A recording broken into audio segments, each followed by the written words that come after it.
एक गांव में एक सेठ थे जो कि बहुत दयालु थे और धर्म कर्म में यकीन करने वाले थे। उनके यहाँ जो कोई भी उधार मांगता वे उसे कभी मना नहीं करते। बस सेठ जी मुनीम को बुलाते और उधार मांगने वाले व्यक्ति से इतना पूछते कि भाई तुम उधार कब लौटाओगे, इस जन्म में या फिर अगले जन्म में। जो लोग ईमानदार होते वो कहते कि सेठ जी हम तो इसी जन्म में आपका कर्ज लौटा देंगे, और जो लोग चालाक होते वे कहते कि हम अगले जन्म में आपका कर्ज चुकाएंगे सेठ जी। और ऐसा बोलकर वो अपनी चालाकी पर बड़ा ही खुश होते कि क्या मूर्ख सेठ है, अगले जन्म में भी उधार वापसी की उम्मीद लगाए बैठा है। और ऐसे लोग जो आते वो मुनीम से पहले ही बोल देते कि हम अपना कर्ज अगले जन्म में उतारेंगे, और मुनीम भी कभी किसी से कुछ न पूछता, बस जो जैसा कहता वो वैसे ही वही में लिख देते। और ऐसे ही एक दिन एक चोर सेठ जी के पास उधार मांगने पहुंचा।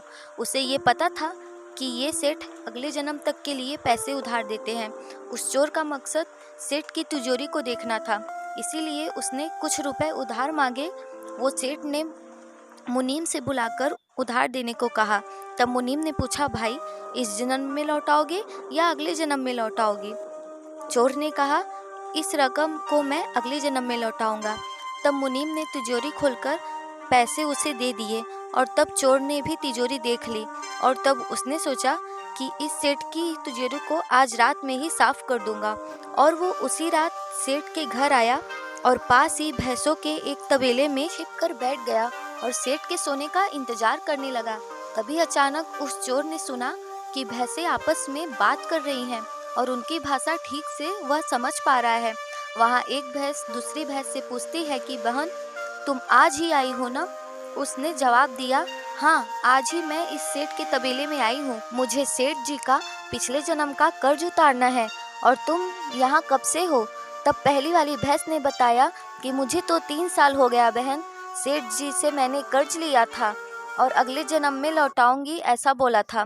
उधार लेने के बाद जब मेरी मृत्यु हो गई तो मैं भैंस बन गई और इस तबेले में आ गई, और अब दूध देकर उनका कर्ज उतार रही हूँ। जब तक कर्ज की रकम पूरी नहीं होती तब तक यहीं रहना होगा।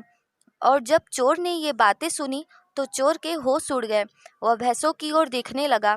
उसे ये समझ आ गया था कि उधार तो चुकाना ही पड़ता है, चाहे इस जन्म में या फिर उस जन्म में, उसे किसी न किसी रूप में चुकाना ही होगा। और तभी वह उल्टे पांव सेठ के घर की ओर भागा और उनसे लिया हुआ कर्ज लौटाकर उस रजिस्टर से अपना नाम कटवा लिया। तो दोस्तों, इस तरह हम सब इस दुनिया में इसलिए आते हैं कि हमें किसी से कुछ लेना तो किसी को कुछ देना होता है। हम सब को अपने हिसाब चुकाने होते हैं, इसीलिए हम अलग अलग रिश्तों के रूप में इस धरती पर जन्म लेते हैं।